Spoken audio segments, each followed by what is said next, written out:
नमस्कार, आप देख रहे हैं किस्सा कुर्सी का। आपके साथ मैं रचना बंसल। किस्सा कुर्सी का में देश की हर सियासी हलचल की खबर हम आप तक पहुंचाते हैं, लेकिन अभी एक बड़ी खबर है। एक बड़ी खबर है इस वक्त, क्योंकि किस्सा कुर्सी का से जुड़ी हुई हम तमाम जानकारियां तो रखेंगे, लेकिन बड़ी खबर राहुल गांधी से जुड़ी हुई, जो भारत जोड़ो न्याय यात्रा निकाल रहे हैं। बड़ी खबर, राम और राम मंदिर को लेकर अपमानजनक भाषा का इस्तेमाल की बात राहुल गांधी की तरफ से सामने आ रही है और सीधे तौर पर इसे सनातन के अपमान के तौर पर देखा जा रहा है। राहुल गांधी का ये बयान इस वक्त पर सामने आया है जब लोकसभा इलेक्शंस नजदीक हैं।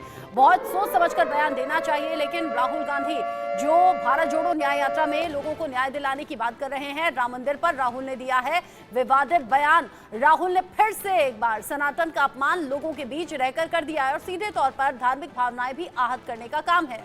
राहुल ने प्रधानमंत्री मोदी को निशाने पर लेकर कहा कि मोबाइल देखते रहें युवा और मोबाइल देखकर बोलें जय श्री राम।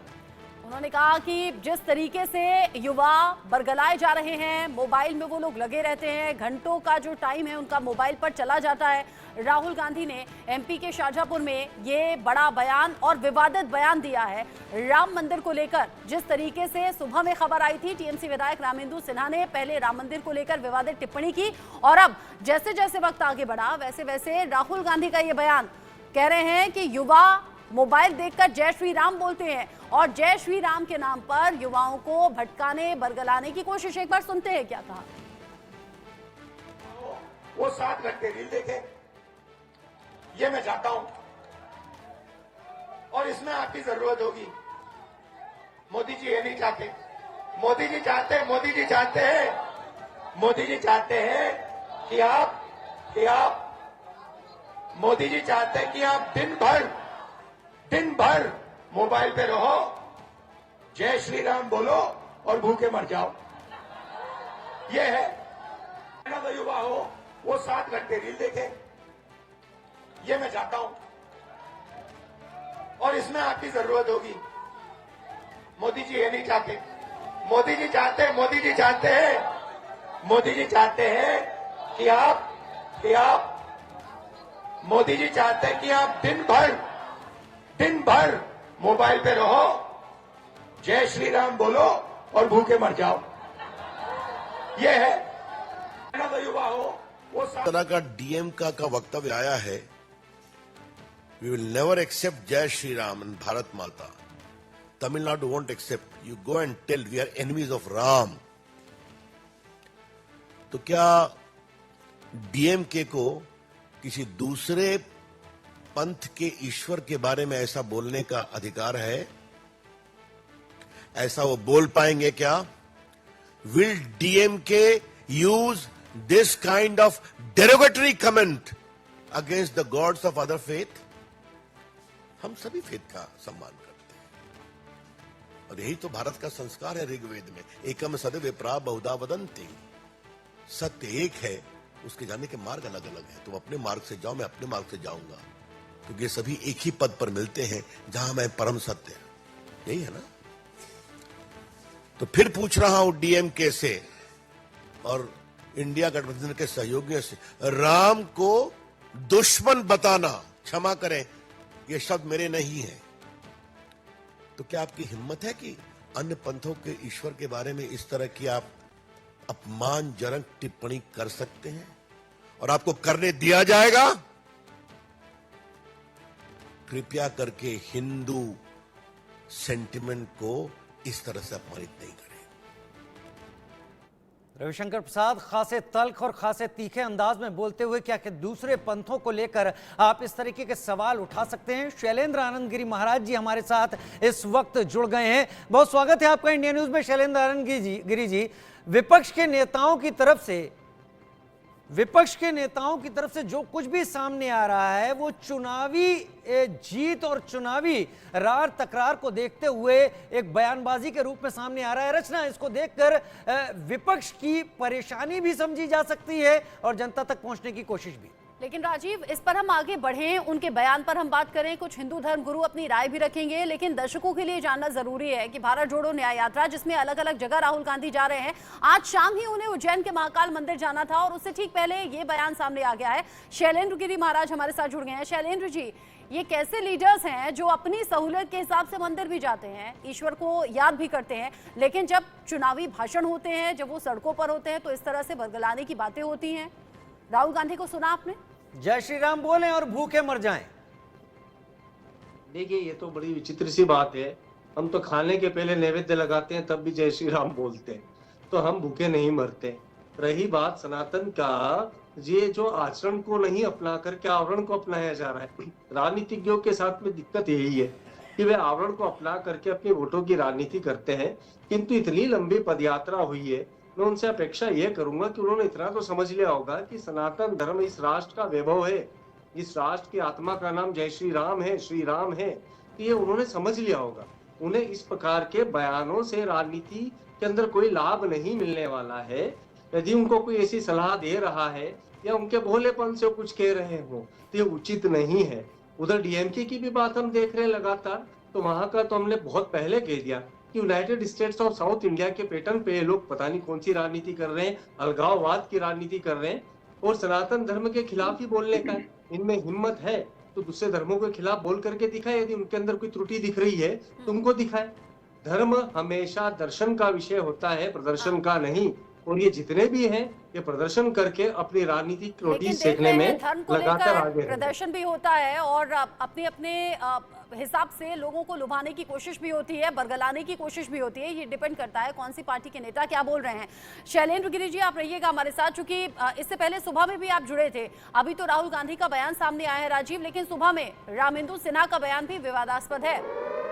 जी हाँ, टीएमसी नेता रामेंद्र सिन्हा ने राम को लेकर बयान दिया और बयान क्या ब्रेकिंग के तौर पर आपको दिखा रहे हैं। ये विवादित बयान इसलिए कि उन्होंने राम मंदिर पर विवादित बयान दिया और कहा कि राम मंदिर महज शो पीस है। आखिर चुनावी राजनीति में राम को लेकर इतना ज्यादा समस्या, इतना ज्यादा प्रॉब्लम, इतना ज्यादा दिक्कतें क्यों आ रही हैं कि क्यों राम को लेकर ही बयानबाजी सामने आ रही है? रामेंद्र सिन्हा ने यह भी कह दिया जो हिंदू हैं वह पूजा करने के लिए ना जाएं। एक बार सुनते हैं क्या कहा था।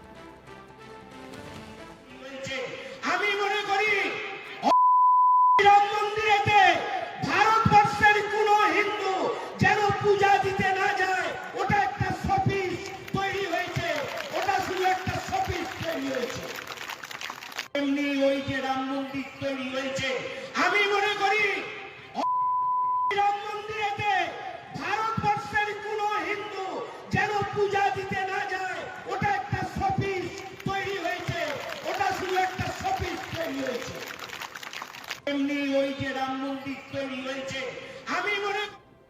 रिएक्शन सब धीरे धीरे सामने आ रहे हैं और बीजेपी हो गई है आक्रामक। रामेक भट्टाचार्य प्रवक्ता टीएमसी इस पर क्या कुछ कह रहे हैं, क्योंकि बयान उनके नेता की तरफ से सामने आया है। इस बहस को उनके नेता ने ही जन्मा है, क्या कह रहे हैं सुन लेते हैं। कांग्रेस की तरफ से राम को अपमानित किया जा रहा है। मर्यादा पुरुषोत्तम का जितना हो सके मर्यादा हानि करने का प्रयास में तृणमूल जुटे हुए हैं। उसका लक्ष्य यही है, किसी भी कीमत से पश्चिम बंगाल की सारे मौलवादी के पास ये संकेत पहुंचाना, ये वो लोग राम का खिलाफ है, राम मंदिर का खिलाफ है, भारतीय संस्कृति और परंपरा से उसका कोई नाता नहीं है, वो सिर्फ वोट से मतलब रखते हैं और उसको पश्चिम बंगाल की 29% अल्पसंख्यक का वोट चाहिए। सब इकट्ठा हो जाए और बीजेपी को हराने के लिए वोट डाले। इसी का कारण वो लोग ये काम कर रहे हैं। अमित बनर्जी, प्रवक्ता बीजेपी कह रहे थे कि उनको राम के नाम से दिक्कत है, राम के नाम से ही समस्या हो गई है। शैलेंद्र गिरी महाराज हमारे साथ इस वक्त जुड़े हुए हैं। ये क्या वजह आपको दिखाई पड़ रही है? समझ में क्या आता है? क्या राम को वो समझ गए हैं कि राम इस देश की आत्मा में बसे हुए हैं? राम मंदिर का उद्घाटन होना कहीं बहुत उस सब को लेकर विचलित हैं, बेचैन है, लिहाजा नेताओं पर हमला नहीं हो रहा है, राम के नाम और राम मंदिर पर ही हमला हो रहा है। सबसे ज्यादा आपत्तिजनक यही है, यदि इन राजनीतिज्ञों को आपस में कोई मतभेद है तो इन्हें प्रत्यक्ष रूप से चर्चाओं के अंदर लेना चाहिए, आपस में इनको वाद विवाद करना चाहिए। किंतु हमारे सनातन धर्म की धुरी पर ये लोग अपनी सत्ताएं रचाते हैं, अपनी राजनीति सजाते हैं और उसके बाद में इस धर्म का ही अपमान करते हैं। तो हम तो पूरे राष्ट्र भर में देख रहे हैं। मैं सदैव से कहता आया हूं कि जब सत्ता के पास में प्राप्ति के लिए, मतलब राजनीतिज्ञों के पास में सत्ता प्राप्ति के लिए कोई मार्ग नहीं बचता है, तो उनके पास सबसे सॉफ्ट इश्यूज होते हैं। या तो वो अति राष्ट्रवाद की बातें करें या अति धर्मवाद की बात करें। तो ये अतिवाद को जो अपना करके सत्ताएं होती है या राजनीति होती है, तो ये निश्चय ही आगे चल करके बड़ा भीषण स्थिति को निर्मित करता है। तो मैं राष्ट्र के समक्ष एक चुनौती देख रहा हूँ इसे, कि भगवान श्री राम इस राष्ट्र की आत्मा का नाम, भगवान श्री राम के मंदिर की स्थापना कोई से भी राजनीतिक दल में करी हो, उसका विपक्ष को कभी भी विरोध नहीं करना चाहिए। उसकी स्थापना की प्रक्रिया के ऊपर आप मुसीबत खड़ी कर देगा। ये विरोध अभी भी नुकसान कर रहा है, आगे 2024 के लोकसभा चुनाव में भी नुकसान करेगा, ये राजनीतिक पंडित लगातार कह रहे हैं। आलोक मेहता सर भी हमारे साथ जुड़ गए हैं इस पर बात करने के लिए, एडिटोरियल डायरेक्टर ITV ग्रुप। साथ ही साथ हमारे साथ में प्रोफेसर मनोज कुमार भी जुड़े हुए हैं, राजनीतिक विश्लेषक के तौर पर। आलोक सर, ये विपक्ष को हो क्या रहा है? सुबह में रामेंद्र सिन्हा का उलझुलू सा बयान सामने आता है, राम मंदिर को लेकर शोपीस कह रहे हैं कोई हिंदू पूजा करने ना जाए। अब राहुल गांधी का बयान सामने आ रहा है, कह रहे हैं जय श्री राम कहलवाया जा रहा है युवाओं से, भले ही वो भूखे मर जाएं। ये हो क्या रहा है? कुछ समझ नहीं आ रहा विपक्ष को कि ये बयान उल्टा बैकफायर कर जाएंगे। देखिए, मुझे लगता है कि राहुल जी को जो भी लोग सलाह दे रहे हैं, या उनको जो ब्रिटेन से या चाइना से जिनसे उनके बड़े संबंध हैं, अभी वो कैम्ब्रिज होके आए हैं, क्या कोई उनको मंत्र फूंकता है कि यदि आप इस तरह की बातें कहेंगे, मोबाइल देखने से कितने लाखों लोगों को, उनकी सरकारें भी जहां पर रही है, उन्होंने भी पढ़ाई के लिए कैसे क्या उनको सुविधा दी जाए, अखिलेश ने दिया है कि आईपैड दे दीजिए, बच्चों को बांटा। क्या वो उसका मतलब ये कहा गया कि केवल राम का नाम लें? उसमें कितने मुस्लिम, उसमें कितने सिख, उसमें कितने ईसाई, उसमें कितने पारसी, उसमें कितने जैनी, हर धर्म के बच्चे देखते भी है ये जो। अच्छा, बल्कि सरकार तो IT नियम में जो गलत चीजें आती है मोबाइल पे, उसको भी रोकने की कोशिश कर रही है। तो राहुल गांधी कभी उद्योग का विरोध करते हैं, कभी भगवान राम का विरोध करते हैं, मंदिर जाके राम राम करेंगे तो भूखा मरेगा। देखिए, ये कितना अशोभनीय और भारत विरोधी एक तरह से कहेंगे। ये भारत देश में राम को माने, कृष्ण को माने, महावीर को माने, मोहम्मद साहब को माने, पैगंबर जी को माने, इस पर कहाँ है? आलोक सर, उनका संदेश तो यही है, लेकिन संदेश हम कहते हैं ना कि शब्दों को हम व्यक्त कैसे करते हैं वो भी बड़ी बात होती है। राहुल गांधी के जो शब्द हैं वो कह रहे हैं मोबाइल देखो और भूखे मर जाओ, ये एक अलग तल्ख संदेश समाज में फैलाता है। राजीव जी, आपने कहा, मुझे इसीलिए बहुत दुख है कि वो चुनाव के समय में, जैसा अभी अपने स्वामी जी कह रहे थे कि लोगों को आप चुनाव के लिए कुछ भी करिए, विरोध करिए, आंदोलन करिए, हाँ, किसानों को भड़काइए मत, बम छोड़ने के लिए मत कहिए, माओवादियों की तरह मत हो जाइए, लेकिन क्या भारत को आप चीन बनाना चाहते हैं? चीन में यदि कुछ लोगों को मिलता है, लेकिन उसको राम लेने पर आपत्ति दिया, कोई पैगंबर को आपत्ति होती है, तो भारत को, लेकिन राहुल गांधी राजनीतिक फायदे के लिए, बिल्कुल सही बात है कि उनको कहा जाति का कार्ड ले लो और एक मुस्लिम का कार्ड ले लो कि मुस्लिम खुश होगा।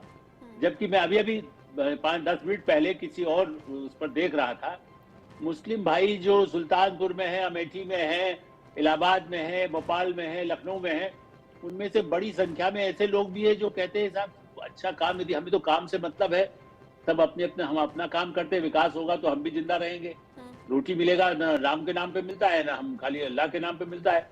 तो ये जो भावनाएं हैं, तो मुस्लिम वोट भी इतना अभी उनको नहीं मिलना है। और जहां तक बात धार्मिक भावनाओं की है, अभी हिंदू धर्म गुरु शैलेंद्र गिरी महाराज भी बता रहे थे कि भाई हमारी तो भावनाएं ऐसे जुड़ी हुई हैं कि पहले हम जय श्री राम बोलते हैं, उसके बाद हम खाना खाते हैं, और जय श्री राम बोलने वाला कोई भूखा रहता नहीं। ऐसी संख्या मैक्सिमम लोगों की है जिनकी आस्था जुड़ी हुई है। हमने रामलला की प्राण प्रतिष्ठा के वक्त भी देखा था, देश और विदेशों तक भी क्या माहौल श्री राम के भक्तों के जरिए बनाया गया था, ये जो दिखाई दे रहा था। मनोज जी, आपको क्या लग रहा है? ममता बनर्जी जिनके सामने अगर जय श्री राम के नारे लग जाएं तो वो चिढ़ जाया करती हैं, ऐसी तस्वीरें हमने कई बार अलग अलग मौकों पर देखी हैं। उन्हीं के नेता जो हैं TMC विधायक रामेंद्र सिन्हा, वो राम मंदिर को शोपीस बता रहे हैं। दोपहर होते होते राहुल गांधी का बयान सामने आ जाता है कि श्री राम का नाम लो और भूखे मर जाओ। ये सब क्या है? क्या ये स्ट्रैटेजी के तहत हो रहा है और क्या विपक्ष नहीं जानता है कि यही शब्द नुकसान कर जाएंगे?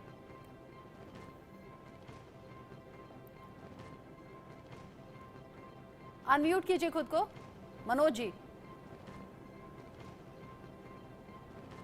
हाँ, सॉरी। रचना जी, अभी आपने जैसे बोला, बिल्कुल ये स्ट्रेटजी के तहत ही किया जा रहा है, क्योंकि स्ट्रेटजी, अब हम सबको मालूम है कि 2024 का इलेक्शन का नोटिफिकेशन बहुत जल्द आने वाला है, मोस्ट प्रोबेबली 12 मार्च को आ जाना चाहिए।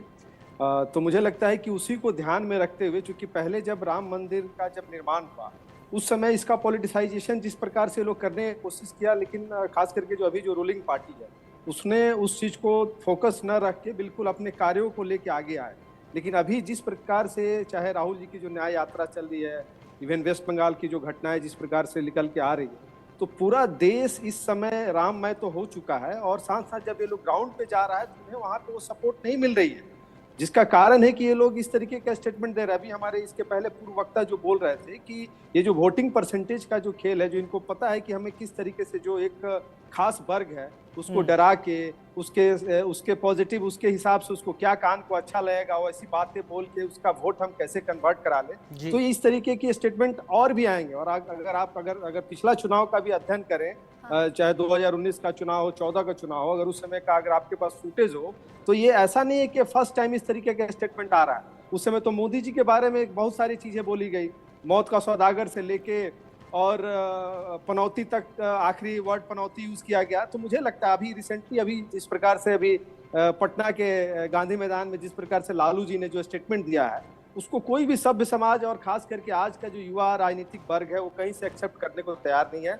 ये लोग बिल्कुल डिरेल हो चुका है, क्योंकि ये लोग अभी भी उसी 70 की दशक की जो राजनीति थी, भारतीय राजनीति, उसी आधार पे ये लोग अपने आप को जनता के बीच में लेके जाना चाहता है, जबकि जनता बिल्कुल एक्सेप्ट करने को तैयार नहीं है।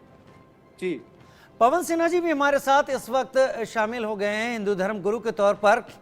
पवन जी, राम कण कण में बसे हुए हैं, रोम रोम में बसे हुए हैं, ये यूं ही नहीं है। राम मंदिर प्राण प्रतिष्ठा को लेकर हम हर किसी ने देखा है, जो अयोध्या में थे उन्होंने तो महसूस भी किया उस चीज को, और आपने भी नजदीक से उसको समझा और जाना।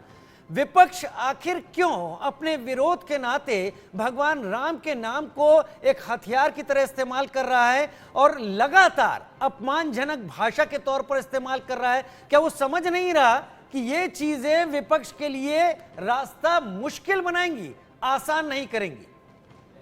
जी, मुझे भी इस बात का बहुत आश्चर्य है कि विपक्ष ये चीज क्यों नहीं समझता कि वो हिंदुओं के वोट के बिना शासन में नहीं आ सकता। अगर वो ये सोचता है कि केवल मुस्लिम वोट से ही वो शासन कर पाएगा या सत्ता में आ पाएगा, तो उसकी ये सोच बिल्कुल गलत है, और बार बार ये सोच फेल हुई है, लेकिन उसके बावजूद ये नहीं मान रहे हैं। इसका मतलब एकदम साफ है कि ध्रुवीकरण जिसका ये आरोप जड़ देते हैं बीजेपी पर, वो ध्रुवीकरण ये कर रहे हैं। अगर ये ध्रुवीकरण नहीं करेंगे तो इनको हिंदू वोट मिल सकता है, लेकिन ध्रुवीकरण के चलते इन्होंने केवल फोकस किया मुस्लिम वोट पर, जो कर्नाटक में हमने देखा।